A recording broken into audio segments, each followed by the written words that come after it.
Então a gente já falou um bocado sobre especificação de cenários, mas vamos ver agora o que é que significa especificar uma feature, né? Então vamos ver um exemplo concreto, mais realista aqui, que mostra esse foco em a gente especificar uma feature. Uma feature nada mais é do que um agrupamento de cenários. Então, para especificar uma feature, a gente tem que especificar vários cenários. Mas que cenários exatamente? Então, é importante a gente focar em cenários relevantes, né, e que complementem os outros cenários, evitando redundância. Então a gente está vendo aí uma situação concreta com o aluno João Vasconcelos, que tirou nota MA, Mana e MA, né? E a gente está na página de notas e solicita o cômputo da média desse aluno, certo? Então o sistema ainda fica nessa mesma página, o que a gente espera, e a gente vê que a média dele agora é 6,5. Tá? Então, isso é uma forma alternativa de especificar o requisito que está lá em cima. Se sua empresa trabalha só com requisitos, listas de requisitos, o de cima é suficiente, né? Se você quer trabalhar com cenários, seria o de baixo, ou seria o equivalente. Tá? De uma situação concreta e específica. Em cima a gente tem uma situação geral, né? Toda vez que tirou pelo menos um Mana em 60% MA, né? Acontece a média 6,5, tá?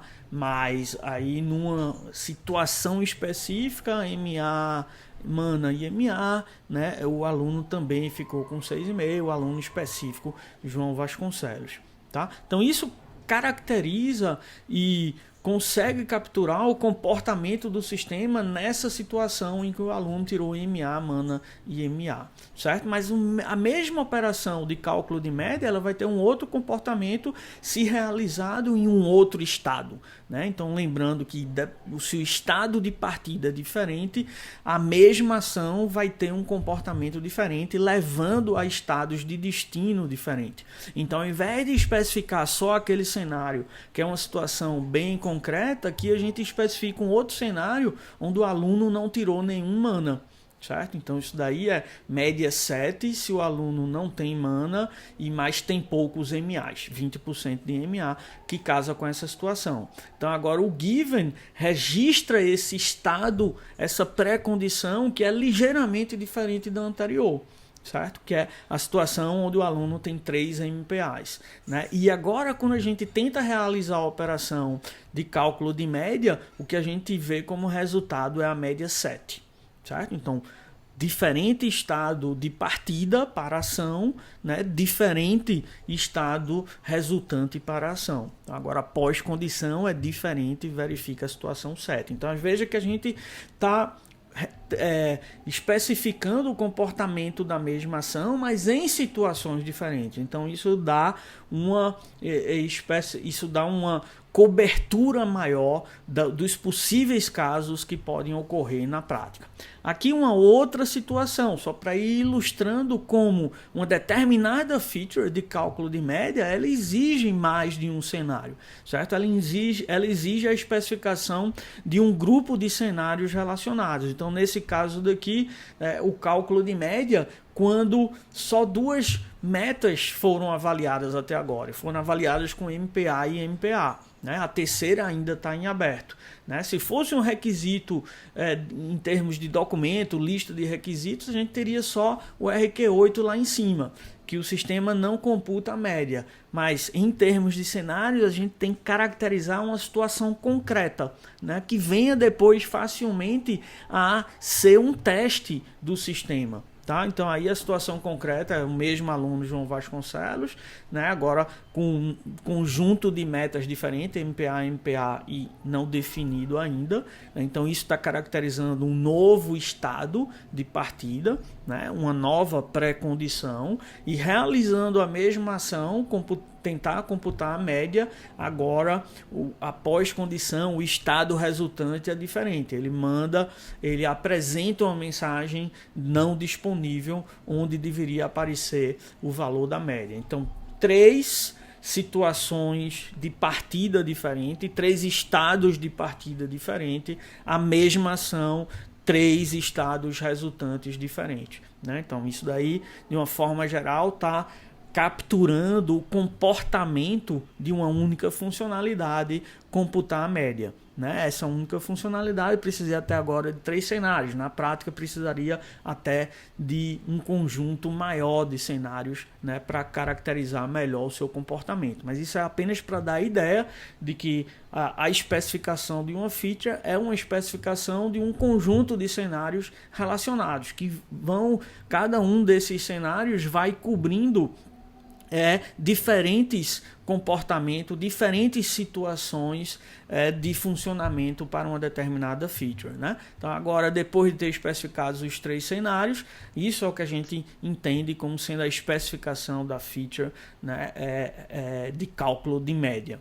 Tá? Aqui tem outros exemplos de especificações de features, todos eles ilustrando essa ideia de que a especificação de uma feature é a especificação de um conjunto de cenários. Tá? Vocês podem depois investigar isso daí para ver como exemplos, né? Mas em todos os casos é essa ideia daí de que uma feature é uma especificação de vários cenários. Aqui em particular a gente tem uma feature contendo 2 cenários, né? Na prática, se você for depois com slides atrás do link que tem aí embaixo, você vai ver que tem mais cenários para essa feature, mas aqui na imagem apenas 2 cenários associados a essa feature, né? Uma coisa interessante que a gente vê aí, que nem sempre é suportado por todas as ferramentas que processam esse tipo de especificação de cenários, é a seção background, logo após a especificação da feature.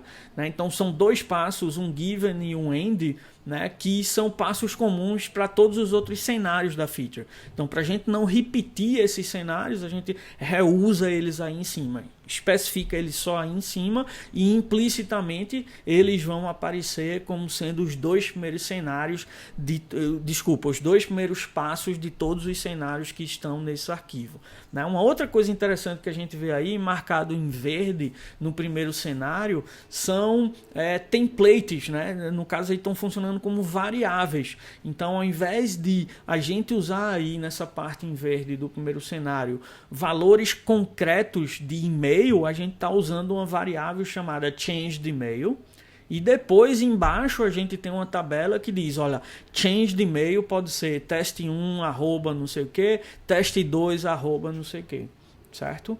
E também na parte de cima a gente tem a variável, não está marcada, mas tem a variável username, depois vocês podem ver aí entre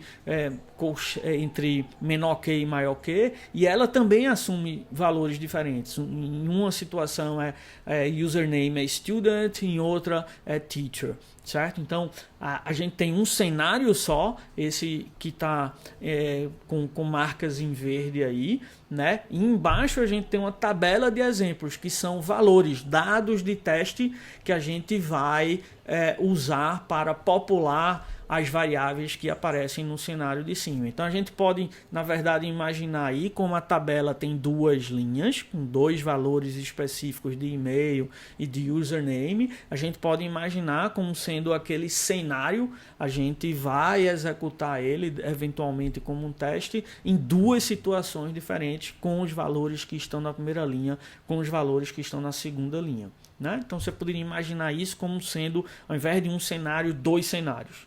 Mas na verdade é um cenário parametrizado com 2 valores, por isso que ele representa, que seria equivalente a 2 cenários, mas evitando a duplicação do passo a passo, né, que a gente teria que duplicar se a gente não tivesse esse mecanismo de tabela que especifica os valores para instanciar um cenário. Tá? Então isso é são 2 formas interessantes aí de a gente obter reuso nessas especificações. Tá?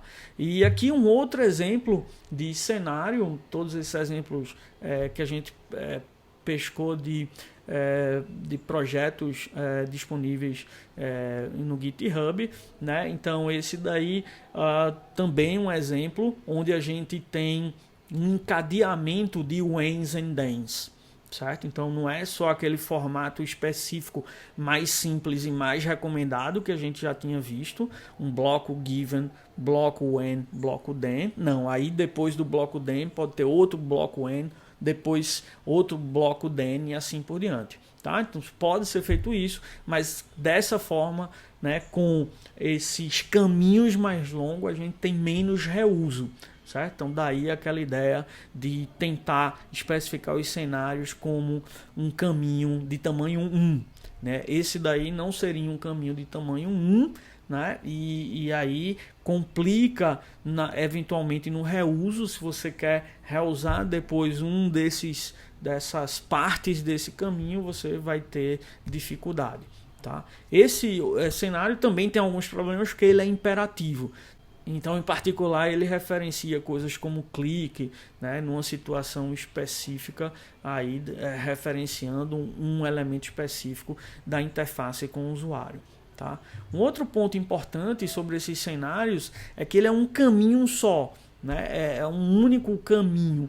Então, por simplicidade, não tem branches, né? Não tem caminhos alternativos que, por exemplo, a gente poderia ter, né, se a gente tivesse nessa linguagem ifs, né, ou repetições, ou ous ali. Então a gente tem um end que indica um único caminho, né? A gente não pode especificar caminhos alternativos como um ou, por exemplo. Então, dado que o sistema tem o aluno com essas características, ou tem um aluno com essas outras características. Isso representaria 2 possíveis caminhos, 2 cenários. A gente não tem suporte a isso nessa linguagem, então você tem que escrever os 2 cenários separados, né? Isso daí principalmente para a linguagem ficar simples e ser de mais fácil validação pelo stakeholder, né? Os documentos serem mais facilmente validados. Tá? Então, cenário aqui para a gente com esse suporte é um caminho, não um subgrafo do sistema completo, né? E por fim, essa figura daqui ilustra os conceitos que a gente vem vendo até agora. Então, de uma forma mais ampla aí, né, na caixa maior, a gente tem a especificação do sistema, né? E se a gente olhar para dentro dessa especificação, a gente tem 3 features e os requisitos não funcionais. Esse NFRs aí seriam os requisitos não funcionais, né? Que são aqueles fatores ou de qualidade, são requisitos relacionados a fatores de qualidade ou a restrições. Tá? Então a gente tem os requisitos não funcionais e tem as features que especificam os requisitos funcionais. Tá? Então cada feature dessa é um grupo, um conjunto de cenários relacionados. Então nessa feature aí de classes a gente tem 4 cenários, na feature de students a gente tem 2 cenários, só para ilustrar. Tá? Cada cenário desse, dentro de cada feature dessa, especifica um ou mais requisitos. Certo? E cada funcionalidade, cada requisito também está associado a um ou mais cenários. Então pode ser que não exista esse mapeamento 1 para 1, normalmente não existe, tá? Mas pode ser possível também. Tá? Então a gente tem a especificação composta de 2 partes, né? Features e requisitos não funcionais, as features compostas de cenários, e cada cenário capturando um requisito, ou às vezes 2, 3 cenários capturando o mesmo requisito, certo? Funcional do sistema. Tá? Então a feature aí é vista como um mecanismo de organização da estrutura, né, organizacional que a gente quer trabalhar, certo? Definido pelo engenheiro, né, mas é percebido pelos usuários. Tá? Então a feature tem que ser um comportamento, um conjunto de funcionalidades que representem um comportamento que é percebido pelos usuários, visível pelos usuários, né? Então essa é a ideia de feature daí. E a gente pode quebrar a feature ou agrupar a feature, né? A granularidade da feature depende das nossas necessidades organizacionais. Do mesmo jeito que a gente decide criar subpastas de uma pasta para organizar melhor quando tem um conjunto grande de arquivos na pasta. Mesmo jeito, a gente aqui por uma questão organizacional, né? Se uma feature começa a ter um grande número de cenários, a gente pode quebrar ela, né, em outras features. Do mesmo jeito, se tem uma feature que tem poucos cenários, a gente pode compor, juntar ela com outra feature, né? Se fizer sentido, se os cenários que a gente for juntar, eles tiverem alguma relação lógica entre eles, né? Uma relação de familiaridade lógica aí nas funcionalidades associadas a cada feature dessa, né? Então, às vezes tem esses ciclos de decomposição e composição de features, né? Às vezes eu começo com uma feature, ela vai ficando muito grande, eu decomponho ela em partes, às vezes algumas dessas outras features estão pequenas, eu componho elas em features maiores, né? Isso tudo aí é feito de forma bem subjetiva, alinhada a necessidades organizacionais, ou devido ao tamanho das features, para elas não ficarem muito complicadas, ou também devido às tarefas que eu quero realizar e a forma como eu vou distribuir essas tarefas, né? Então, se eu tenho duas sub-equipes diferentes na minha equipe, na minha empresa, no meu projeto, então eu posso querer eventualmente ter features que eu possa alocar para uma equipe dessa daí, que seja um tamanho razoável que eu possa alocar para uma equipe dessa daí. Tá? Em todo esse processo de especificação é importante evitar redundância nos cenários, mas é importante a gente entender bem o que é que significa isso.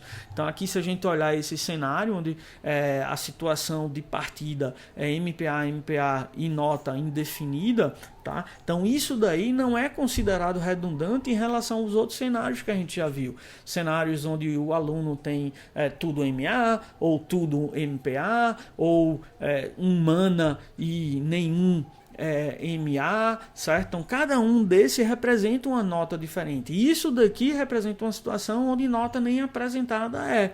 Então a gente não vê isso como sendo uma redundância dos outros cenários, né? Nessas situações aí a gente está simplesmente incorporando pré-condições, estados de partida que são diferentes e levam a um comportamento diferente, certo? Mas se a gente simplesmente considera um cenário que muda a ordem da nota não definida, ao invés de ser a terceira, é a segunda, por exemplo. Então veja que aí o estado de partida é ligeiramente diferente, mas ele não afeta o comportamento, né? Tanto nessa situação aqui, quando se a nota indefinida fosse a terceira, o comportamento é o mesmo, é dar a mensagem de que a média não é disponível. Então aí tem uma certa redundância, a gente pode querer evitar esse tipo de exercício de um estado de entrada diferente, mas que leva ao mesmo comportamento,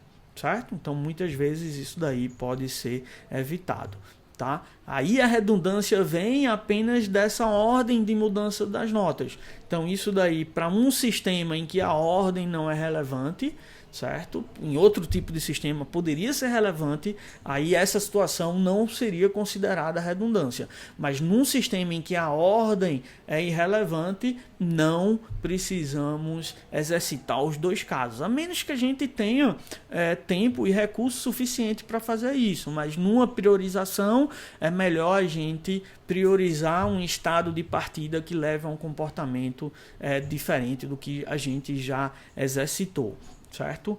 Também não é considerado redundância se a gente usa um mesmo passo em várias posições diferentes do mesmo cenário ou até em cenários diferentes. Isso não é considerado redundância, tá? E para melhor especificar então o comportamento do sistema, a gente tem que entender essa necessidade de complementar que a gente viu aí.